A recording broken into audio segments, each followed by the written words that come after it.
mia colomba made in Sicily, c'è il confronto dell'agroalimentare della nostra terra con la grande cultura delle paste acide nordiche, in questo caso le paste acide meneghine proprio.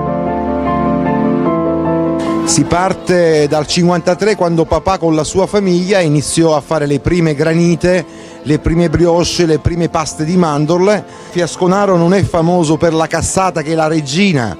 o il principe che è il cannolo, siamo specializzati, conosciuti soprattutto per dolci da ricorrenza, le colombe, il panettone King che è un lievitato per tutte e 4 le stagioni, e poi ovviamente anche la tradizione millenaria siciliana del dolce.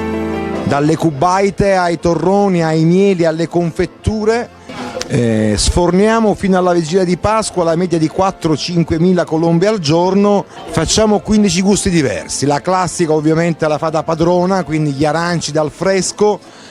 con le mandorle ovviamente di Sicilia, l'ultima creazione è appunto la cioccolata di Modica con una semicanditura di albicocche. Facciamo gli ori, che sono delle specialità di lievitati di pasta pandoro con una crema a parte, quindi la manna, facciamo una crema al caffè, facciamo una crema al pistacchio ovviamente di Sicilia, e quindi c'è abbastanza assortimento di 15 lievitati da ricorrenza, in questo caso per la Pasqua.